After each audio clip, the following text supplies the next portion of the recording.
2024 தேர்தலில் என்ன பண்ண பார்த்தாங்க தெரியுமா? 5 தொகுதி காங்கிரஸ் கொடுக்க பார்த்தாங்க. இந்த எலெக்ஷனில் 20 தொகுதியாக மாற்றுவதற்கு திமுக முயற்சி செய்யுதுன்னு தகவல் போகுது. உள்ளதும் போச்சுடா அப்படின்னு. புறச்சூழ்நிலை எப்படி இருக்கு? போன தடவை வெளியில் போக முடியாதுன்ற நிலைமை இருந்தது. இந்த தடவை விஜய் வந்திருக்கிறாரு. ராகுல் காந்தி ஆள் அனுப்புகிறாருங்க. நான் பீகாரில் தோத்துட்டீங்களா? 60 6 தானே ஜெயிச்சிங்க. விஜய் அங்கே என்டிஏ கூட இல்லை, தனியாக நிற்கிறோன்னு அறிவித்த உடனே இவங்க இன்னும் பேச ஆரம்பிச்சிட்டாங்க. ஆனால் விஜய் என்டிஏ பக்கம் போகலன்னு திமுக பயம் வரும். காங்கிரஸ் அங்கே போயிட்டா நம்ம கதி அதோ கதி. இதில் நடுவில் வந்து ஆட்சி இருப்பாங்க, அதிகாரிப்பா, அதெல்லாம் சும்மா. அவங்களுக்கு என்னென்னா இந்த மாதிரி நீங்களாம் சவுண்டு விடுங்கடா, சவுண்டு விட்டால் தான் அங்கே போய் பேச முடியுன்ற மாதிரி. நம்ம தேவையை கூட போய் தோற்று போனாலும் பரவாயில்ல, இவங்களுக்கு ஒரு பாடம் போகட்டும். நமக்கு ஒரு கண்ணு போனாலும் பரவாயில்ல, அவங்க 2 கண்ணு போனாலும் போட்டும். தாவேக காங்கிரஸுக்கு சேர்ந்தா பெரிய இழப்பு இவங்களுக்குன்றது இன்னும் தெரியாமல் இருக்கிறாங்க. அதே மாதிரி திமுகவுக்கும் காங்கிரஸ் வேணும் அப்படின்ற ஒரு நிலைப்பாடு தானே தமிழ்நாட்டில். அதை தான் சொல்கிறேன். திமுக காங்கிரஸ் இல்லைன்னா சிஎம் 200 இடம் 200 இந்த மாதிரிலாம் கூட்டணி இருந்தால்தான் மக்கள் வந்து நம்புவாங்க. சகோதரங்க இதெல்லாம் உருட்டுறது. என் கட்சிக்கு என்ன, என்னால் நீ சம்பாதிக்கிற, உன்னால் நான் சம்பாதிக்கணும், என்னால் நீ நல்லா இருக்கிற ஆட்சி பிடிக்கணும்னா அந்த ஆட்சியில் எங்களுக்கும் பங்கு கொடு. நீ 5 வருஷம் இப்படியே ஓட்டுவோம், நாங்கள் வேடிக்கை பார்த்துன்னே இருக்கணுமா?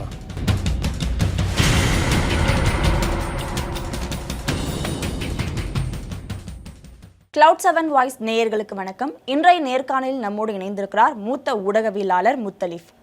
வணக்கம் சார். சார், காங்கிரஸ் திமுக கூட்டணிக்குள்ள பல மாதமாகவே ஒரு நெருடல் இருந்துகிட்டே இருந்தது. ஆட்சியில் பங்கு, அதிகாரத்தில் பங்கு அப்படின்னு கேட்டுட்டு இருந்தாங்க. அவங்களுக்கு பதில் சொல்கிற விதமாக முதல்வர் மு க ஸ்டாலினும் அதுக்கெல்லாம் தமிழ்நாட்டில் ஒத்தே வராது, அது ஆட்சியில் பங்குன்றது தமிழ்நாட்டுக்கு செட் ஆகாது அப்படின்றத நேரடியாகவே சொல்லியிருக்காரு. இதை எப்படி எடுத்துக்கிறது சார்? பல மாதங்களாக பிரச்சனை. இதை எப்படி ஏற்றுக்க முடியும்? 2019 அப்பா இறந்த பிறகு இவர் தான் தலைமை பொறுப்புக்கு வர்றாரு. முதல் தேர்தல் இவர் என்ன சொல்கிறாரு, கொஞ்சம் பார்த்து இது பண்ணுங்க அப்படின்ட்டு. முதல் தேர்தல்னால எல்லாருக்கும் அட்ஜஸ்ட் பண்ணி காங்கிரஸ் கேட்ட 10 தொகுதி மற்றதெல்லாம் கொடுக்குறாரு, எல்லாம் பண்ணுறாரு. எல்லாம் ஜெயிச்சு பெரிய வெற்றி, 50% வாக்குகள் வாங்குகிறாங்க இந்த கூட்டணி. 20% வாங்கி படுதோல்வி அதிமுக கூட்டணி. எல்லாம் முடிஞ்சு நல்லா இதாக இருக்குது. 2021 இந்த வடிவேலு கவுண்டமெண்ட்டை போய் இந்த வாடகை கேட்பாப்லையா, பையனை ஸ்கூல் கூப்பிட்டு போனோன்னே அப்புறம் வாடகை எப்படி பேசிக்கலாம், மாதமா வாரமா அப்படின்னு பேசுவார்ல, அந்த மாதிரி போய் அப்புறம் 10 தொகுதி 60 சீட்டு, ஒரு 65 கொடுக்க முடியுமா அப்படின்னு திருமாவளவன் 2 MP ஒரு 12 15 கொடுத்தா பரவாயில்ல. இப்படி போய் ஒவ்வொருத்தரும் நிற்கும் போது என்ன சொன்னாங்க, 25 சீட்டு, 6 தான், 4 தான் அண்ணன் சித்தப்பா பிரசாந்த் கிஷோர் கொடுக்க சொன்னார். நாங்கள் இறக்கப்பட்டு 2 சீட்டு எக்ஸ்ட்ரா போடுறோம், 6 சீட்டு. அப்போ வேறு என்ன பண்ணுறது? காங்கிரஸ் எங்கே போக முடியும்? தனியாக போய் நிற்க முடியுமா? இல்லை மற்ற கட்சிக்கு தனியாக போய் நிற்க முடியுமா? அன்னைக்கு வந்த கோபம், சரி என்ன பண்ணுறது, வேறு வழி இல்லை, பொறுத்துக்கிட்டு தான் போகணும் அப்படின்ட்டு கம்முன்னு பொறுத்துக்கிட்டு போனாங்க. 5 வருஷமாக 2024 தேர்தலில் என்ன பண்ண பார்த்தாங்க தெரியுமா? 5 தொகுதி காங்கிரஸ் கொடுக்க பார்த்தாங்க. இவங்க வழக்கம் போல் என்ன சொன்னாங்கன்னா, நாங்கள் இதோட அதிக நிற்கணும், 10 வருஷமாக ஆட்சியில் இல்லாமல் இருக்கோம், பார்லிமெண்ட்டில் உங்களுக்கு நல்ல கணிசமான தொகுதி தரணும். சரி ரைட், அதுக்காக தியாகங்கள் செய்ய தயார்லாம் இவங்க அறிக்கைலாம் விட்டாங்க. பார்லிமெண்ட்டில் ஒரு 16 18 சீட்டு தருவாங்க அப்படின்னு நினச்சாங்க. பழைய பாணியில் 5 சீட்டு தான்ட்டாங்க. கார்கே கிளம்பி வரதா இருந்தது, அதாவது 5 சீட்டான அவர் அங்கேயே உட்காந்துனார். இப்படியே இழுபறியாக போய் 10 சீட்டு லாஸ்ட்டில் பழையபடியே கொடுத்துட்டாங்க. இந்த எலெக்ஷனில் 20 தொகுதியாக மாற்றுவதற்கு திமுக முயற்சி செய்யுதுன்னு தகவல் போகுது. உள்ளதும் போச்சுடா அப்படின்னு. இன்னொன்று, தொகுதிகளை பிடுங்குவது. காங்கிரஸ் ஜெயிச்ச தொகுதிகளை பிடிங்கிட்டு புதுசாக கொடுக்குறது. அப்படின்னா என்ன அர்த்தம்னா, ஏடிஎம்கே ஸ்ட்ராங்காக இருக்கிற இடம் இந்த மாதிரி கொடுத்தா என்ன வருது? அப்போ அது திமுகவுக்கு ஒரு பலவீனத்தை தானே கொடுக்கும். திமுக என்ன பலவீனம்? அவங்க ஜெயிச்சிட போகிறாங்க, மெஜாரிட்டி வந்துட போகிறாங்க. ஆனால் காங்கிரஸை வளர விடாமல் பார்த்துக்குறோம்ல. எவ்வளோ கேட்குற? 30 வச்சுக்கோ, அதில் 25 சீட்டு அவங்க ஸ்ட்ராங்காக ஜெயிக்கிற இடம்னா 5 சீட்டு தானே வருவீங்க. அடுத்ததோடு என்ன பண்ணுவாங்க, என்ன நீ 5 சீட்டு தான் ஜெயிக்கிற, உனக்கு என்ன தர முடியும் அப்படின்னு. அப்போ அந்த மாதிரி ஒரு டெக்னிக்கை கையில் எடுக்கிறாங்கன்னா காங்கிரஸ் உஷாராகுது. காங்கிரஸ் உஷாராகிறதுன்றத விட புறச்சூழ்நிலை எப்படி இருக்குது? போன தடவை வெளியில் போக முடியாதுன்ற நிலைமை இருந்தது. இந்த தடவை விஜய் வந்திருக்கிறாரு, அதனால் அதை வச்சு ஒரு பேரம் நடக்குது. ராகுல் காந்தி ஆள் அனுப்புகிறாருங்க, அனுப்பி பேச விட்றாரு. என்ன போட்டுக்கலாமா, ஜோடி போட்டுக்கலாமான்னு. இல்லைங்க என்டிஏ கிட்ட பேசிக்கிட்டு இருக்கிறேன் இருங்கன்னு அப்படியே உருளுது. ஒரு கட்டத்தில் என்டிஏ கூட முறிச்சிக்கிறாங்க. அப்போது ராகுல் காந்திக்கு இன்னும் ஷார்ப்பாக இதாகிடுது. நீங்கள் நல்லா பார்த்தீங்கன்னா தெரியும், பீகார் எலெக்ஷன் முடிஞ்சோடனே இவர் இப்படி வந்து நின்னாங்க. இந்த கவுண்டமணி நம்பியார்கிட்ட நிற்பாப்புல, கப்பல் வேலைக்கு போயிட்டு செந்தில் சொல்லுவாப்புல, அண்ணா இங்கெல்லாம் போய் வேலை பார்த்துக்கணும், வேலைக்காரனாகிற நீ வாண்ணா, அவனை கப்பலில் நான் வேலை வாங்கி தரணுன்னா எல்லாரையும் முறைச்சிட்டு இதெல்லாம் ஒரு யூனிஃபார்ம் அப்படின்லாம் தூக்கி போட்டு போவாப்புல. அங்கே போனால் எப்படா போகலாம், நாளைக்கு போகலாம், நான் வேலைக்கு என்ன வேலைடா, கப்பல் நின்றுச்சுன்னா இறங்கி தள்ளணும். நான் டேய் கப்பல் நின்றுச்சுன்னா இறங்கி தள்ளணும், நான் எப்படா என் சம்பளத்தை யாரா வாங்குறதுன்னு கேட்பாப்புல. அது டுபாக் ஒரு வேலைன்னு தெரிஞ்சவனா மறுபடியும் வந்து நிற்பாப்புல நம்பியார்கிட்ட. அப்படி அந்த மாதிரி ஒரு ஸ்டில்லு, ஃபேமஸ் ஸ்டில்லு அது, நம்பியார் இப்படி திரும்பிக்கிட்டு இருப்பார். அந்த மாதிரி பீகாரில் தோற்று போனோன்னா இவங்க என்டிஏ கிட்ட பேசுகிறாங்கன்னு தெரியும். தாவேகா சார் 5 பேர் கொண்ட குழு போட்டோம் சார், பேச்சுவார்த்தை நடத்தலாம் சார் அப்படி இப்படின்னோன்னா பார்க்கலாம் அப்படின்னு டிஎம்கே. தான் பீகாரில் தோத்துட்டிங்களே, 60 நின்று 6 தானே ஜெயிச்சிங்க, பார்க்கலாம் அப்படின்னு. இவங்களுக்கு வேறு போக்கிடம் இல்லை. ஆனால் விஜய் அங்கே என்டிஏ கூட இல்லை, தனியாக நிற்கிறோன்னு அறிவித்த உடனே இவங்க இன்னும் பேச ஆரம்பிச்சிட்டாங்க. சார் ஆனால் அதுக்கு முன்னாடியிலேருந்தே காங்கிரஸ் வந்து தாவேக கூட போயிடும் அப்படின்ற ஒரு பேச்சுவார்த்தை நடந்துட்டு இருந்தது. அதான் சொன்னேனே, ராகுல் அனுப்பிச்சு பிரவீன் சக்கரவர்த்திட்ட பேசுகிறாரு, இது ஒரு டாக் ஓடிக்கிட்டே இருக்குது. ஆனால் திமுக என்னென்னா விஜய் என்டிஏ பக்கம் போகிறாரு, போயிட்டா இவங்க நம்மள்ட்ட தானே வரணுன்ற ஒரு எண்ணம். இன்னொன்று, விஜய் என்டிஏ பக்கம் போயிட்டா இவங்க அவசியம் தேவை, ஆனாலும் இவங்களுக்கு போக்கிடமும் இல்லை, அதனால் பார்த்து பண்ணிக்கலான்னு. ஆனால் விஜய் என்டிஏ பக்கம் போகலன்னு திமுக பயம் வருது. காங்கிரஸு அங்கே போயிட்டா நம்ம கதி அதோ கதி. அதுக்கு பிறகு தான் டக்குன்னு இவங்கள ரெடி பண்ணி, கனிமொழி ரெடி பண்ணி அங்கே அனுப்புகிறாப்புல. அனுப்பி பேச்சுவார்த்தைலாம் நடந்து இதில் நடுவில் தான் ஆட்சி இருப்பாங்க, அதிகாரிப்பா, அதெல்லாம் சும்மா. அவங்களுக்கு என்னென்னா இந்த மாதிரி நீங்களாம் சவுண்டு விடுங்கடா, சவுண்டு விட்டால் தான் அங்கே போய் பேச முடியுன்ற மாதிரி. அப்படி தான் சார் பசங்க சொல் பேச்சு கேட்கவே மாட்டேங்கிறானுங்க. இந்த கேப்பில் 40 சீட்டை விட்டுற போகிறீங்க அந்த மாதிரி. அவங்க வாயை அடக்குங்க, அதெல்லாம் அடக்குறாங்க, வேலையே இப்படி தாங்க அப்படின்ற மாதிரி. அப்போது அந்த இது இப்படி போகும்போது தான் கனிமொழியை போய் டெல்லிக்கு அனுப்பிச்சு பேச்சுவார்த்தை நடத்தி இதுன்னு. இந்த கேப்பில் தான் இது அப்படி பண்ணாலும் நம்ம வந்து அந்த கெத்தை விடாமல் இருக்கணும், இல்லாட்டி தலைக்கு மேலே ஏறி உக்காந்துக்குவாங்க அப்படின்ற ஒரு இதுவும் மெயின்டைன் பண்ணுறாங்க. இந்த கேப்பில் தான் ராகுல் இதுக்கப்புறமா வேலைக்கு ஆகாது, எல்லோரையும் அங்கே டெல்லிக்கு வர சொல்லு பேசலான்ட்டு கூப்பிட்றாரு. கூப்பிட்டு டெல்லியில் வச்சு கூட்டம் போட்டு என்ன பண்ணலாம், போனாலும் பரவாயில்லைங்க, ரொம்ப மரியாதை குறைவாக நடத்துகிறாங்க, சீட்டும் இப்போ இல்லைன்றாங்க, நம்ம சீட்டையே பிடுங்க பார்க்குறாங்க, நம்ம தாவேகா கூட போய் தோற்று போனாலும் பரவாயில்ல, அடுத்தடுத்து வரதில் நம்ம ஜெயிக்கலாம், இவங்களுக்கு ஒரு பாடம் போகட்டும், நமக்கு ஒரு கண்ணு போனாலும் பரவாயில்ல, அவங்களுக்கு 2 கண்ணு போனாலும் போட்டோம் அப்படின்னு எல்லாத்துக்கும் துணிஞ்சிட்டாங்க அப்படின்னு சொல்கிறீங்களா சார்? துணியணும் அப்படின்னு எல்லாம் சொல்கிறாங்க. அப்படியா, இது பார்ப்போம், லாஸ்ட்டு சான்ஸ் அப்படின்றப்போ இந்த தகவல் தெரிஞ்சவங்க தான் அடித்து போகிறோன்னு நைட்டு 12 மணிக்கு 22ஆம் தேதி குழு போட்டுடுறோம், பேச்சுவார்த்தை போயிடலாம் அப்படின்றாங்க. இப்போ முதல்வர் வந்து கூட்டணின்றது இல்லை, அது எங்களுக்கும் தெரியும் அவங்களுக்கும் தெரியும், பேச்சுவார்த்தை நடத்தலாம், சிலர் சதி செய்கிறாங்கன்னு உடனே கவுண்டர் கொடுக்குறாப்புல மாணிக் தாக்கூர். அவங்கள அடக்க வேண்டியதானே. மாணிக் தாக்கூர்னா ராகுலுக்கு மீறி பண்ணிவிடுவாரா, கம்னு இருந்தால் இருக்க மாட்டாரா? பிரவீன் சக்கரவர்த்தி சைடே வராதுன்னு வராமல் இருப்பாரா? வருவாரா அது மீறி? அப்போ அவன் தலைமை அனுமதியோடு நடக்குது. இந்த விஷயங்கள் எல்லாம் வரும்போது இவங்களுக்குள்ள பிரச்சனை. பேட்டா 40 கேட்குறியா, ஏதோ பேசி கொடுத்தாலும் நீ எப்படி ஜெயிக்கிறேன்னு பார்க்குறோம் அப்படின்றது. அப்போ இவர்கள் உருவாக்குன அந்த ஜெல்லாவில் கூட்டணிக்குள்ளே குத்து வெட்டு இதெல்லாம் சொன்னாங்களே ஏடிஎம்கேல, அதெல்லாம் இப்போ இங்கே நடக்குதா? ஆனால் அந்த பத்திரிகையெல்லாம் பேச மாட்டாங்க. அதனால் இந்த மாதிரி ஓடிக்கிட்டு இருக்குது. இப்போ அமைச்சர்கள் ஒரு பக்கம் நீ பேச நீயும் பேசுப்பா அப்படின்னு.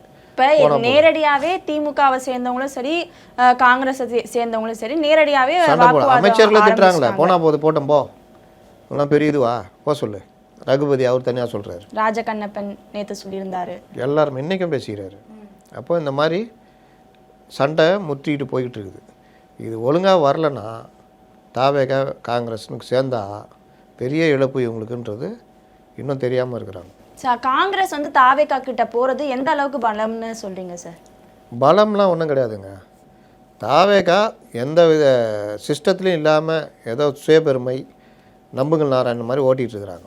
ஆனாலும் வேட்பாளர் தான் நிறுத்தினா தொகுதிக்கு 10,000 20,000 30,000 ஓட்டு வரைக்கும் அவங்களுக்கு கிடைக்க வாய்ப்பு இருக்குது. அப்போது காங்கிரஸ் ஒரு 4,000 5,000 ஓட்டு தொகுதிக்கு இருக்குது, சில தொகுதியில் 2,000 3,000 இருக்குன்னா 2 பேரும் ஒன்று சேர்ந்தாங்கன்னா இவங்க ஒரு பலமான கூட்டணின்னு ஒரு கருத்து உருவாகும். அதே நேரத்தில் திமுக வலுவிழந்து விட்டது, திமுக ஒன்றும் இல்லாமல் போகுதுன்ற ஒரு கருத்தும் உருவாகும். அப்போ என்ன ஆகும்னா இவங்க 2 பேரும் ஒரு ஈக்குவல்ன்ற மாதிரி வரும். அங்கே ஏற்கனவே ஐயில் தான் இருக்குது. இப்போ இப்படி இருக்குது. தாவேகா கீழே இருக்குது, இந்த கூட்டணி மேலே இருக்குது, இந்த கூட்டணி மேலே இருக்குது. தாவேகா பிரிக்கிற வாக்குகள் மூலிமா இவங்க கொஞ்சம் பலன் அடைகிற மாதிரி இருக்குது என்டிஏ. ஒருவேளை காங்கிரஸ் இங்கே வந்துச்சுன்னா இது ரெண்டும் இப்படி ஆகிடும், அது மேலேயே இருக்கும். அப்போ இப்படி ஆகிடும். இப்போ திமுக கூட்டணி இல்லாமல் எந்த காலத்தையும் ஜெயிக்க முடியாது. அதே மாதிரி திமுகவுக்கும் காங்கிரஸ் வேணும் அப்படின்ற ஒரு நிலைப்பாடு தானே தமிழ்நாட்டில். அதை தான் சொல்கிறேன். திமுக காங்கிரஸ் இல்லைன்னா நீங்கள் அவங்க நினைக்கிறாங்களா ஆட்சி நீ சொல்கிற சிஎம் 200 இடம் 200, அதுக்கு எல்லாம் காரணம் என்னென்னா இந்த மாதிரிலாம் கூட்டணி இருந்தால்தான் மக்கள் வந்து நம்புவாங்க இது பலம் வாய்ந்த கூட்டணி, இது ஓட்டு போடணுன்னு. காங்கிரஸே போயிடுச்சுன்னா ஐயா இவங்களாம் பிஜேபியில் இவங்க காங்கிரஸ் தான் அப்படின்னு, காங்கிரஸ் தான் பிஜேபி எதிர்ப்புன்றது ஒரு இது. சிறுபான்மை மக்கள் வாக்குலேருந்து எல்லாமே இதுக்கு போய்டும். தாவேகாக்கு போச்சுன்னா இவங்க பெரிய சிக்கலில் மாட்டுவாங்க திமுக. இதுவும் தெரிஞ்சிருந்தே அந்த தென்னாட்டுத்தனத்தை காமிக்கிறது. அதனால் காங்கிரஸ் எங்கே போனோன்னா லாபம்? ஒரு லாபமும் கிடையாது. ஒரு 4-5 சீட்டு ஜெயிக்கலாம் 2 பேரும் ஒன்று சேர்ந்தா. ஆனால் ஒவ்வொரு தொகுதியிலும் 30,000 40,000 20,000 வாக்கு வாங்கினா அந்த சராசரி பார்த்தால பெரிய ஆவரேஜ் காங்கிரஸுக்கு தெரியும் வாக்கு சதவீதம். அடுத்து உள்ளாட்சி தேர்தல் வரும்போது இதே கூட்டணி அப்படியே போச்சுன்னா கொஞ்சம் அதிக இடங்களை பிடிக்கலாம். இந்த மாதிரி இருக்காதுல்ல. இவங்க கூட இருந்து ஒரு அங்கங்கே ஒரு 5 சீட்டு 3 சீட்டு வாங்கிறத விட நீ ஓரளவுக்கு நல்ல கணிசமான இடத்த தோக்கிறமா ஜெயிக்கிறமா அதை வாங்கலாம்ல. பார்லிமெண்ட் எலெக்ஷன் வரும்போது காங்கிரஸாக பாஜக வந்தால் மக்கள் பார்ப்பாங்க. அப்போ காங்கிரஸ் இருக்கிற தாவேகா கூட்டணி, பாஜக அதிமுக இருக்கிற கூட்டணினா இந்த 2 பேருக்குள்ளே தான் மோதல் வரும். திமுக யாரை போய் பிரதமர்னு சொல்லுவீங்க? போன தடவை கிண்டல் பண்ணாங்களா அதிமுகவை, யாரை பிரதமர்னு சொல்லுவீங்கன்னு? அந்த மாதிரி ஆகுமா ஆகாதா? அதனால் திமுகவுக்கும் காங்கிரஸ் போனால் பெரிய இழப்புன்றது தான் யதார்த்தம். ஆனால் அவங்களும் அவ்வளோ சீக்கிரமாக காங்கிரஸை விட மாட்டாங்க அப்படின்றது நிதர்சனமான இருக்கும் சார். அதே மாதிரி ராகுல் காந்திக்கும் ஸ்டாலினுக்கும் நல்ல ஒரு நட்பு இருக்கு, அதனால காங்கிரஸை விட மாட்டாரு அப்படின்னு. ராகுல் காந்தி மாதிரி ஒரு உஷார் பார்ட்டி நீங்கள் எங்கேயுமே பார்க்க முடியாது. ராகுல் காந்தினா பயங்கர உஷார். அப்போ எதுக்குங்க பிரவீன் சக்கரவர்த்தி அனுப்புகிறாரு விஜய் பார்க்க? சகோதரர் தானே, சகோதரர் தானேங்க. மேகதாட்டு அணையை கட்டுறதை தடுத்து நிறுத்த வேண்டியதானே? அதெல்லாம் அவங்களாம் பெரிய உஷார். ராகுல் காந்தி சொன்னால் மாணிக் தாகூர் கேட்க மாட்டாரா? ஜோதிமணி ராகுல் காந்தி மீறி முடிவு எடுத்துருவாங்களா? இவ்வளோ நாளாக பேசி இந்த செல்வ பெருந்தகை பேச்சில் மாற்றம் வருதா? திமுக எதிராக பேச ஆரம்பிக்கிறாரா? இதெல்லாம் எப்படி வருது? ராகுல் காந்தி மீட்டிங் அப்புறம் தானே வருது. அவங்க நல்லன்னு பார்ப்பாங்களா இல்லையா? இந்த சகோதரங்க இதெல்லாம் உருட்டுறது. என் கட்சிக்கு என்ன, என்னால் நீ சம்பாதிக்கிற, உன்னால் நான் சம்பாதிக்கணும், என்னால் நீ நல்லாகிற ஆட்சி பிடிக்கிறோன்னா அந்த ஆட்சியில் எங்களுக்கும் பங்கு கொடு. நீ 5 வருஷம் இப்படியே ஓட்டுவேன் நாங்கள் வேடிக்கை பார்த்துன்னே இருக்கணுமா? காலம் மாறுது. இந்த ஒருத்தர் ரெடியாகிறோம், ஓடாத இன்ஜினோ வீட்டில் இருக்கிற இன்ஜினோ ஏதோ நாங்கள் தேத்திக்கிறோம், எங்களுக்குன்னு ஒரு ராஜ்யம். இந்த மாதிரி கிடையாதுல்ல, மரியாதையாக நடத்துவாங்க அப்படின்ற இது வந்து இவங்க சைடு, ராகுல் காந்தி சைடு. அதனால் எந்த கட்சியுமே ஒரு மாற்றத்தை நோக்கி ஒரு கட்சியை அழிக்க தான் பார்ப்பாங்க. திமுகன்னு ஒரு கட்சி இல்லாமல் போச்சுன்னா அந்த இடத்துல நம்ம தாவேக்காவே நம்மளும் வச்சுக்கிட்டு உருவாக்கலாம். இப்படியே போய் 2031 ஒரு 70-80 சீட்டு நீங்கள் மீதி நில்லுங்கன்னா அன்றைக்கி ஆட்சியில் கூட்டணியோட ஆட்சி வச்சு பெரிய அளவில் காங்கிரஸ் நகரலாம், பிஜேபி வரதையும் தடுக்க முடியும். இந்த மாதிரிலாம் கணக்கு போடுவாங்க. ஆசைப்படுறதுக்கு யாருக்கும் இது இருக்குதா, தப்பு இருக்குதா? சரி, மு.க. ஸ்டாலின் சொன்ன உடனே மாணிக் தாகூர் ட்வீட் போடுறாரு, 2006 நடந்ததை நினைவுக்கு வந்து போடுறாரு. அப்படி இருக்கும்போது இந்த தேர்தலில் அது எந்த மாதிரியான ஒரு மாற்றத்தை கொடுக்கும் சார்? 2006 இழந்ததெல்லாம் நீங்கள் அவங்க வந்து மத்தியில் ஆட்சியில் இருந்தார், இவங்களை நம்பி இருந்தாங்க, அதனால் பொறுத்து போனாங்கன்றாங்க. அப்படி ஏன் பொறுத்து போனீங்க? அங்கே எங்களை நம்பி உங்களை நம்பி நாங்கள் இருக்கணும், இங்கே எங்களை நம்பி நீங்கள் இருக்கிறீங்கன்னு மிரட்டி இருக்கணும்ல காங்கிரஸ். இவர்கள் என்னென்னா வருஷம் பூரா இருந்துக்கிட்டு அனுபவிச்சுக்கிட்டு கட்சியை வழக்கத்தை பற்றி கவலைப்பட மாட்டாங்க, சுயநலம். அதனால தான் காங்கிரஸ் 30%, 32%, 35% இருந்த காங்கிரஸ் இன்றைக்கி 5% சுருங்கி போச்சு. அந்த 30% எங்கே போச்சு? இந்த மாதிரி அரசியல் தான், மக்களோடு இல்லாமல். நீ சொல்கிறல்ல மக்கள் பணியில் உரிமையுடன் பங்கு கேட்பது தவறா அப்படின்னு. அதுனா மக்கள் பணியில் என்றைக்கு நீங்கள் மக்களுக்கு பணியாற்றியிருக்கீங்க? உங்களை யாருக்காவது தெரியுமா? அந்த இதுதான் திமுக, அந்த திமிரு தான். உனக்கு யார் தெரியும், எங்கே போவ? நாங்கள் தான் உன்னை கூட்டு போய் வீடு வீடாக போய் ஓட்டு வாங்கி சண்டை போட்டு, ஓட்டு சாவடியில் சண்டை போட்டு, ஓட்டு என்ற இடத்துல சண்டை போட்டு சர்டிஃபிகேட் வாங்கி உன்னை எம்எல்ஏ எம்பின்னு கொடுக்கணும். இந்த எம்பிக்கு என்ன நடந்துச்சு? மயிலாடுதுறைக்கு எம்பியே கிடைக்கல, கடைசி நிமிஷம் சென்னையிலேருந்து சுதாவை கூட்டு போனாங்க. திருநெல்வேலிக்கு பெரிய சண்டை, அப்புறம் ஒருத்தர் நிற்க வச்சாங்க. கிருஷ்ணகிரிக்கு ஆளே இல்லை, ஒரு ஆள் வெறும் ஓசூரில் மட்டும் தெரிஞ்சால் அவரை கொண்டு போய் நிற்க வச்சாங்க. அவர் பார்த்தாரு, ஐயோ சீட்டு கொடுத்துட்டாங்க, நாளைக்கே முடிவு மாற்றினாலும் மாற்றுவாங்கன்னு கட்சிக்காரங்களோட கூப்பிடல. இப்படி அறிவித்த உடனே ரெடி பண்ணிட்டு ஃபேமிலி மெம்பர் மட்டும் போய் மனு தாக்கல் பண்ணாங்க. திமுகவுடைய துணையில் நாங்கள் ஜெயிச்சிட முடியுமா? அவர் யாருன்னே தெரியாது. 6 தொகுதியில் ஒரே ஒரு தொகுதி தான் அவர் தெரியும். மற்ற 5 தொகுதியும் கூட்டு போனது திமுக தானே. அப்போ இதெல்லாம் திமுக பார்க்கும்போது என்ன நினைக்கும்? நம்ம இவங்களை கூட்டு வந்து ஆளாக்கி விட்றோம், இவங்க திமிர்த்தனம் பண்ணுறாங்க. காங்கிரஸுக்கு என்ன, நம்ம எப்படிப்பட்ட பேர் இயக்கம், அதெல்லாம் பேர் இயக்கம் பேரிக்காவாகி ரொம்ப வருஷம் ஆச்சு. அப்போது இன்றைக்கி இருக்கிற நடைமுறை என்ன? இப்போ புது ட்ரெண்டு என்ன உருவாகுது? உங்களால் நாங்கள், எங்களால் நீங்கள். அப்போ நீங்கள் மட்டும் நல்லா இருக்கணும், நாங்கள் அங்கே வெளியில் நிற்கணுமா? அந்த இது அதை வந்து கிளப்பி விட்றாங்க. அதை வச்சு காங்கிரஸு பேரம் பேசுது. ராகுல் இதெல்லாம் அனுமதிக்கிறார். அப்புறம் எங்கள் சகோதரர், புரியுதா? அதே தான் இன்றைக்கி நிலமை.